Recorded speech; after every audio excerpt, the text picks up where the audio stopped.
विद्यार्थी मित्रांनो, मी प्राध्यापिका स्वाती पवार, मराठा विद्याप्रसारक समाज, KTHM college Nashik, department of psychology.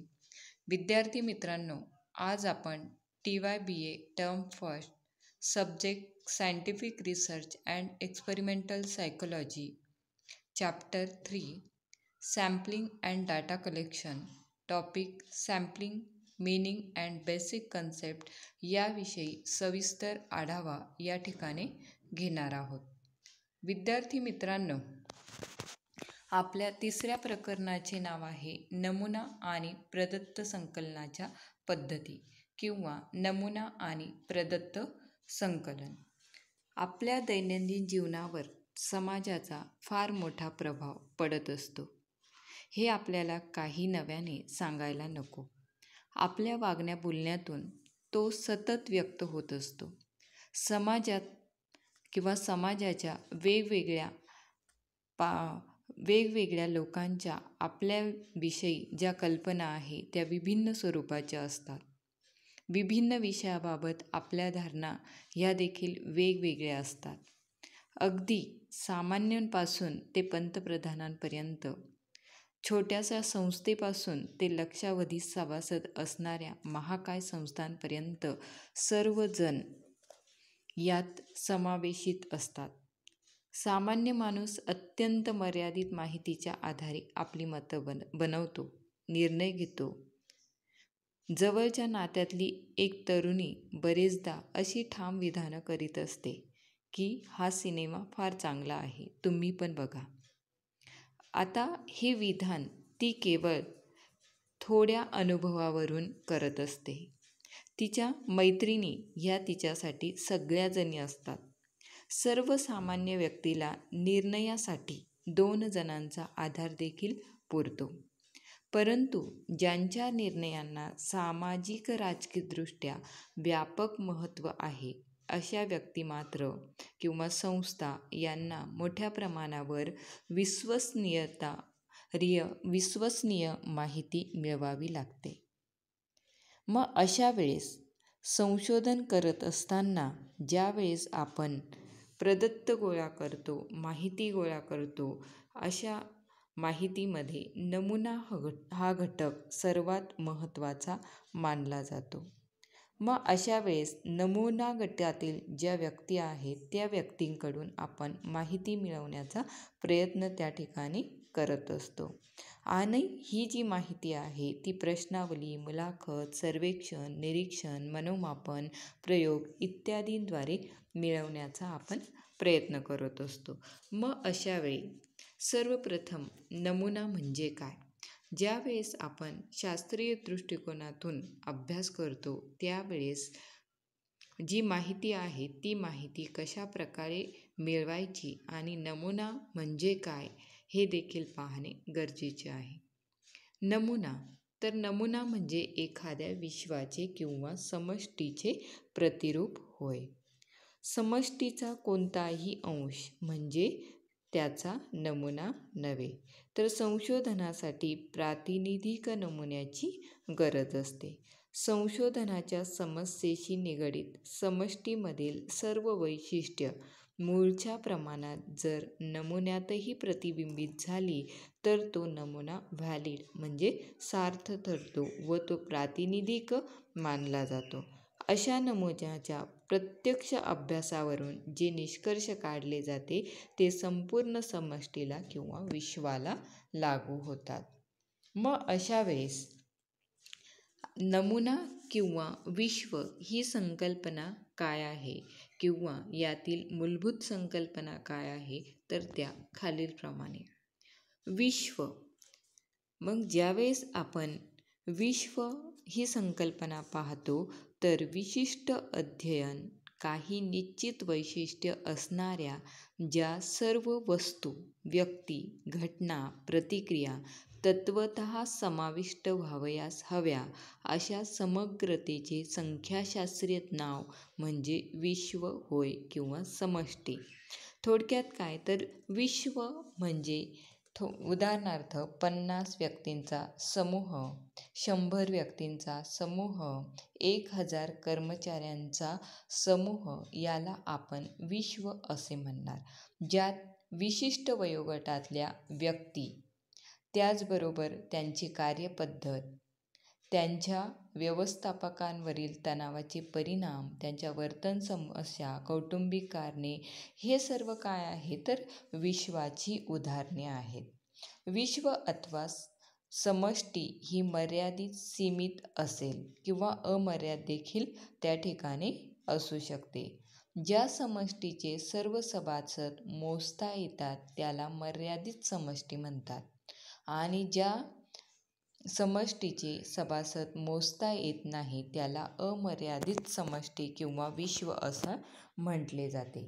मग ज्यावेळेस आपण शास्त्रीय संशोधन करतो त्यावेळेस नमुना चयन करत असताना किंवा नमुना चयन करताना म्हणजेच काय तर नमुना चयन म्हणजे काय तर विशिष्ट विश्वाचे प्रतिनिधित्व करण्यासाठी एखाद्या नियमानुसार अथवा पूर्वयोजनेनुसार निवडलेल्या कोणत्याही संख्येतील व्यक्ती म्हणजे नमुना होय. म्हणजेच काय तर त्या व्यक्ती त्या विश्वाचे समष्टीचे प्रतिनिधित्व करतात आणि ते प्रतिनिधित्व जे आहे त्यांना जो निष्कर्ष लागू होतो तो त्या व्यक्तीला किंवा त्या समूहाला त्या ठिकाणी लागू केला जातो, म्हणजेच प्रातिनिधिक नमुना निवडला जातो. मग अशा वेळेस हा नमुना चयन किंवा ही नमुना चयन निर्णयाशी संबंधित ज्या बाबी आहेत त्या देखील लक्षात घेणे गरजेचं आहे. मग ज्यावेळेस आपण नमुना चयन करतो त्यावेळेस समष्टीचा आकार याला देखील महत्त्व आहे. मग समष्टीचा आकार किंवा समष्टीचा प्रकार. समष्टीच्या आकाराचा विचार संशोधकाला करावा लागणं साहजिक आहे. सामान्यतः 200 ते 300 ही एकूण एककांची संख्या असल्यास 100% मापन केले जाऊ शकेल. म्हणजेच काय तर 100 किंवा 200 व्यक्तींचा आपण त्यांना भेटून त्यांची मुलाखत घेऊन त्याविषयी माहिती मिळवू शकतो. म्हणजे काय तर यात नमुना चयन घडणार नाही. एखाद्या मध्यम आकाराच्या कारखान्यातील कामगार ही समष्टी असून त्याचा आकार जर 500 पर्यंत असल्यास ते सर्व एकाच जागी खात्रीशीरपणे उपलब्ध होणे शक्य असल्याने संशोधक त्या सर्वांचा विचार अभ्यासासाठी करू शकेल. साधारण हा आकार 1000च्या पुढे गेल्यास ती समष्टी विखुरली जाते आणि आपल्या आर्थिक घटकाबरोबर आपले शारीरिक शक्ती देखील वाढते. मग अशा वेळेस नमुन्याचा आकार हा फार मोठा नसावा, तो मर्यादित असावा. म्हणजेच समष्टीच्या प्रकाराला, आकाराला देखील महत्त्व देणं गरजेचं आहे. त्याचबरोबर नमुना चयन करताना एकक संकलनाचा खर्च किती आहे, म्हणजेच जे नमुना किंवा सॅम्पल आपण निवडणार आहोत त्या ठिकाणी आपला खर्च किती होणार आहे याला देखील महत्त्व देणं गरजेचं. नमुना गटातील व्यक्तींशी संपर्क साधणं फार खर्चिक असेल तर त्याचा परिणाम नमुना चयनावर होतोच. एकतर नमुना लहान केला जाईल किंवा नमुना चयन पुढे ढकलले जाईल. बरेचदा संशोधन हे अनुदानावर अवलंबून असते. मग अशा वेळेस एकक संकलन करताना ते आपल्या खर्चात बसते की नाही हे देखील संशोधकाने पाहून घेणे गरजेचे आहे. त्याचबरोबर एककाच्या प्राप्तीची सहज शक्यता आणि सहजता. काही एकके अगदी सहज एके जागी मिळतात. उदाहरणार्थ शाळेतील विद्यार्थ्यांवर जर आपल्याला संशोधन करायचे असेल तर ते विद्यार्थी आपल्याला शाळेत मिळतील. ज्येष्ठ नागरिक हे देखील आपल्याला मिळणार आहे. परंतु काही समस्या अशा असतात की ते सॅम्पल किंवा तो नमुना निवडणे अवघड होऊन बसते. अशा वेळेस संशोधन समस्याशी निगडित व्यक्ती मिळतीलच असे नाही. उदाहरणार्थ एड्स रोगग्रस्त व्यक्ती. ह्या स्वतःहून आपल्याला माहिती देणार नाही आणि अशा वेळेस संशोधनातील निष्कर्ष हे खरेच असतील असे नाही. म्हणून संशोधनासाठी आपण जो सॅम्पल किंवा नमुना निवडणार आहोत, जे एकक निवडणार आहोत, त्याच्या प्राप्तीची सहजता असावी, शक्यता असावी, म्हणजेच तो नमुना सहज मिळेल अशा स्वरूपाचा असणं गरजेचे आहे. म्हणजे या सर्व गोष्टी लक्षात घेणे गरजेचे आहे. त्याचबरोबर ज्यावेळेस आपण नमुना चयन पाहतो, त्या नमुना चयनाचे प्रकार, टाईप ऑफ सॅम्पलिंग, ज्यावेळेस संशोधकाचा हेतू, आवाका, आर्थिक घटक, अनेक सुविधा, समस्येचे स्वरूप इत्यादी सर्व घटकांचा विचार यात केला जातो.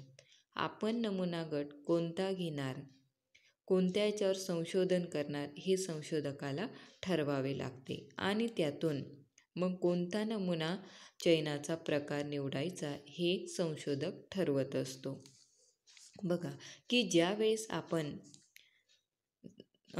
ज्यावेळेस संशोधक 2 प्रकारचा नमुना चयनाचे प्रकार निवडतो, त्यात संभाव्यता नमुना चयन आणि असंभाव्यता नमुना चयन. संभाव्यता नमुना चयन. आता संभाव्यता नमुना चयन म्हणजे काय? या पद्धतीचे मुख्य वैशिष्ट्य म्हणजे त्यातील समष्टीतील प्रत्येक एककाची, नमुन्याची, तिचा समावेश होण्याची शक्यता काय आहे हे संशोधक सांगू शकतो. आणि त्यासाठी 3 गोष्टी पूर्ण होणे गरजेचे आहे. ज्या विश्वामधून वा समष्टीमधून नमुना निवडायचा असेल, त्याचा आवाका संशोधकाला ज्ञात असला पाहिजे. म्हणजेच काय, तर ज्या विश्वातून किंवा समष्टीतून सॅम्पल निवडायचा असेल, ती किती मोठी आहे किंवा छोटी आहे हे संशोधकाला माहीत असणे गरजेचे आहे.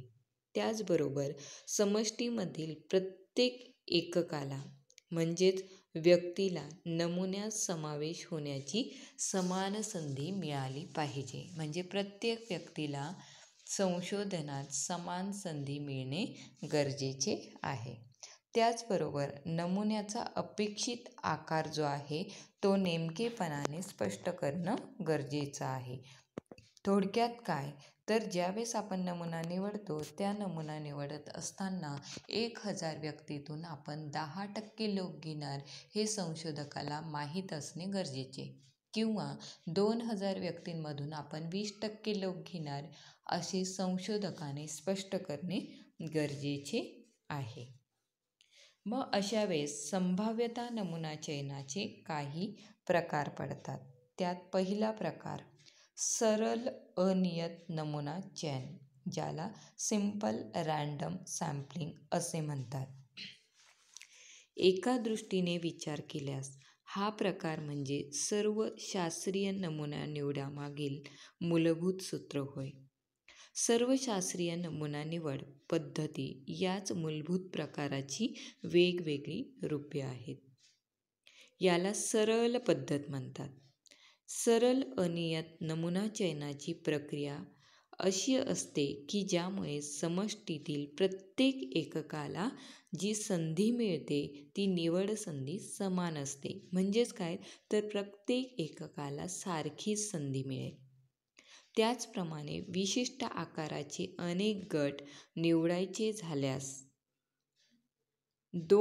उदाहरणार्थ 2 एककांचा एक गट किंवा 3 ते 4 कोणत्याही संख्येचे गट, अशा सर्व संभाव्य गटांना मिळणारी निवड संधी देखील एकसारखी असते. ह्या सरळ अनियत नमुना चयनाचे काही प्रकार पडतात. त्यात पहिला प्रकार लॉटरी सोडत पद्धत.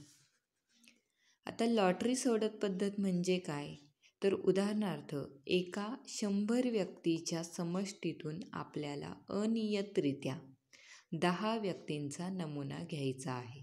म्हणजेच काय, तर 100 व्यक्तींमधून आपल्याला 10 व्यक्ती सॅम्पल म्हणून, नमुना म्हणून घ्यायच्या आहे. प्रथम एकाच आकाराच्या रंगाच्या 100 चिठ्ठ्या तयार करून त्या प्रत्येकीवर एककाचे नाव लिहायचे. नंतर सर्व चिठ्ठ्या एकाच पद्धतीच्या घड्या घालून एका खोक्यात घालून उत्तम प्रकारे मिसळायच्या.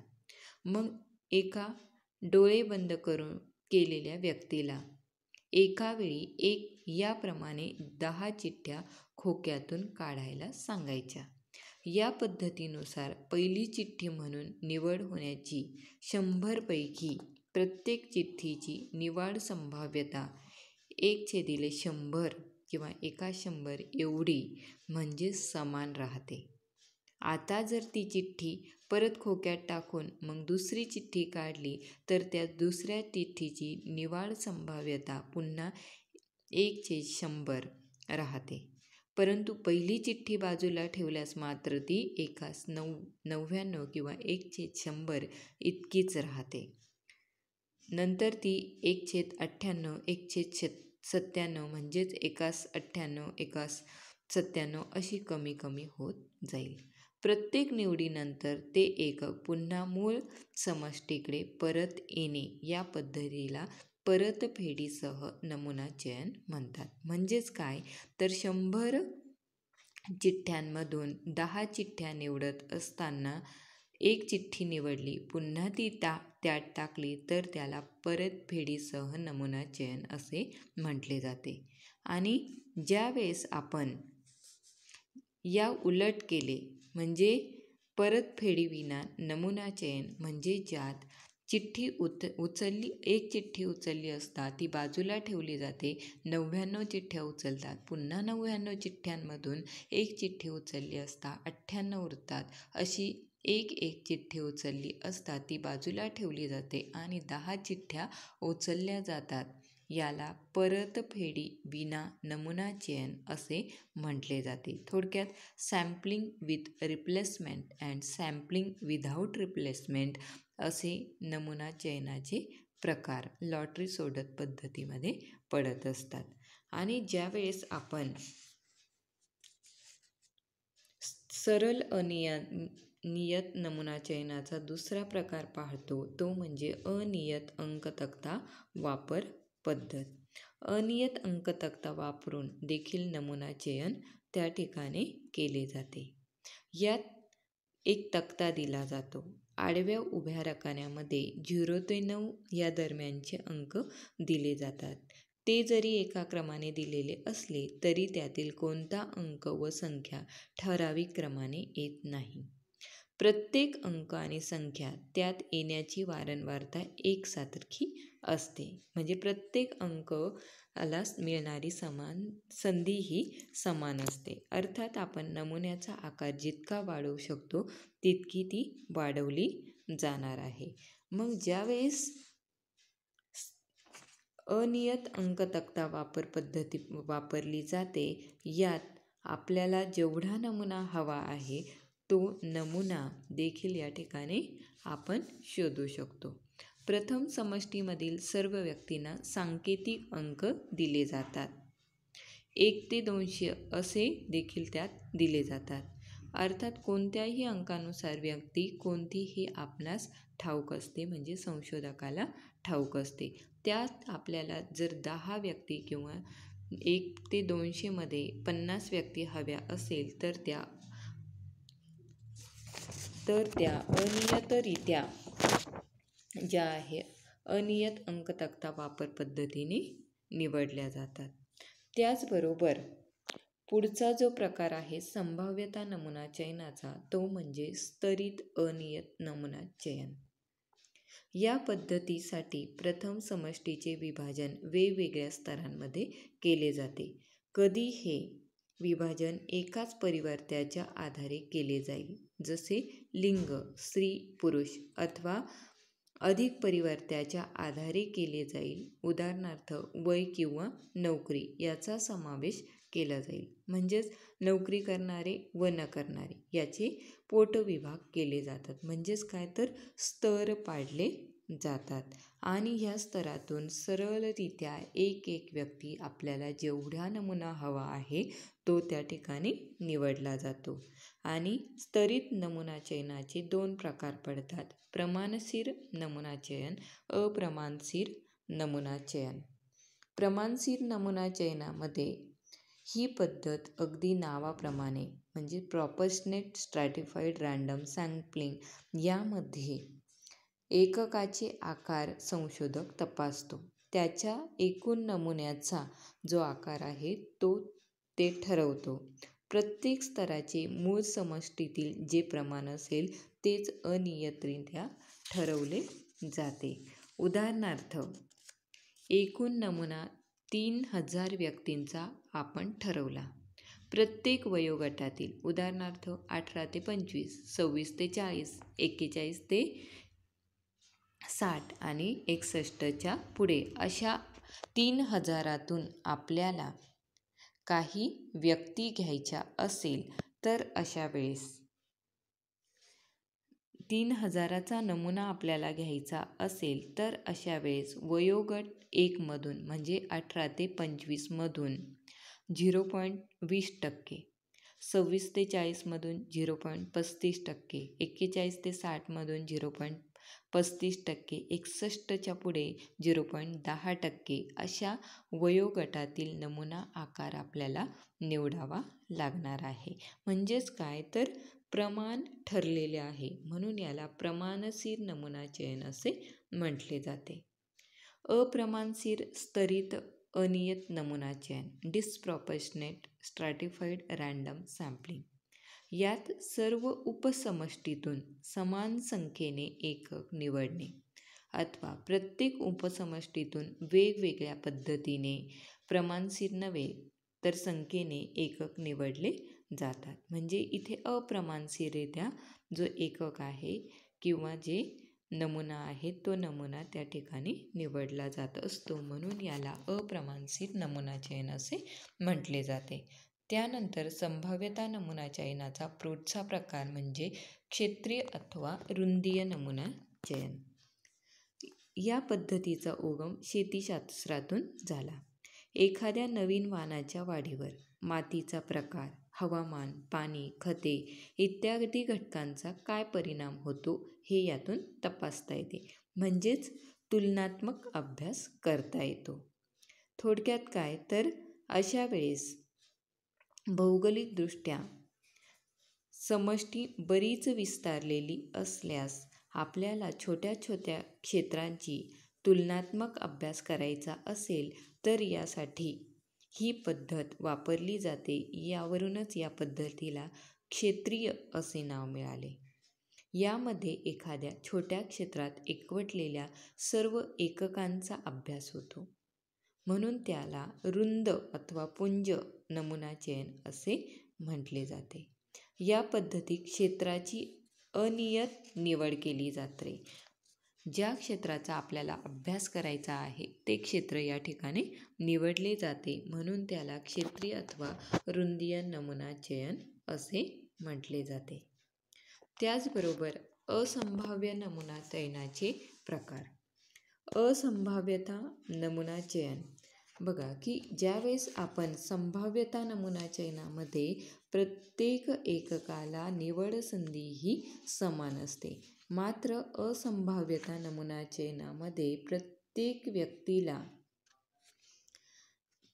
निवड संधी ही समान मिळेलच याची खात्री मात्र देता येत नाही. या पद्धतीत समष्टीतील एखाद्या एककाचा अथवा एकक समूहाचा समावेश नमुन्यामध्ये होण्याची संभाव्यता निश्चित करण्याचा कुठलाच मार्ग नसतो. म्हणजे प्रत्येकाला समान संधी मिळेलच याची खात्री देता येत नाही. या असंभाव्यता नमुनाच्या चयनाचे काही प्रकार पडतात. त्यात पहिला प्रकार नियतांश नमुना चयन, याला कोटा सॅम्पलिंग म्हणतात. ही पद्धत बऱ्याच अंशी वापरली जाते. उदाहरणार्थ संशोधक समष्टीमधील त्याला महत्त्वाच्या वाटणाऱ्या आर्थिक सामाजिक दर्जा, लिंग, शिक्षण, धर्म इत्यादी घटकाच्या आधारे स्तरीकरण करतो आणि प्रत्येक स्तरातील एकूण एककाची संख्या तपासतो, त्याचे प्रमाण ठरवतो आणि त्या स्तरातील एककाचा समावेश त्यात करतो. प्रत्येक स्तरातून प्रमाणशील नमुना निवडणे अनियंत्रितरित्या केले जात नाही. मग अशा वेळेस संशोधक त्याच्या सहाय्यकाला प्रत्यक्ष मुलाखती घेणाऱ्याला एक निश्चित अंश देतो. म्हणजेच काय तर 100 स्त्रियांच्या मुलाखती घेऊन 50 व्यक्तींना गाठा असे त्या ठिकाणी सांगितले जाते. म्हणजेच काय तर 50 व्यक्तींना संधी मिळते आणि 50 व्यक्तींना संधी मिळत नाही. याला आपण नियतांश नमुना चयन असे म्हटले जाते. उदाहरणार्थ काय तर मुलाखत घेत असताना 25% व्यक्तींच्या मुलाखती घेणं म्हणजे 25% कोटा त्या ठिकाणी शिल्लक असणे होय. त्याचबरोबर दुसरा प्रकार म्हणजे आकस्मिक व सोयीस्कर नमुना चयन, ॲक्सिडेंटल ऑर कन्व्हिनियन्स सॅम्पलिंग. यात व्यक्ती त्याच्या समस्येशी संबंधित असतात. यात प्रतिनिधित्वाचे कोणतेही निकष लावले जात नसतात. संशोधकाची सोय हाच एकमेव निकष असतो. म्हणजे संशोधका सोयीनुसार सॅम्पलिंग करत असतो, नमुना चयन करत असतो, नमुन्याची निवड करत असतो. मग आकस्मिक नमुना चयनामध्ये जर व्यक्तीला तसा नमुना निवडायचा असेल तर महाविद्यालयात इस्तता फिरणारे, कॅन्टीनमध्ये गप्पा मारणारे जे विद्यार्थी आहे त्याकडून त्यांना हवी असणारी प्रतिक्रिया तो मिळवेल. म्हणजेच काय आकस्मिक ज्या व्यक्ती येणार आहे त्या व्यक्ती तो संशोधनासाठी निवडणार आहे. ही पद्धत वेळ, श्रम, खर्च यात बचत करणारी आहे. हल्लीच्या गतिमान युगात ही पद्धत अगदी सोयीस्कररित्या त्या ठिकाणी वापरली जाते.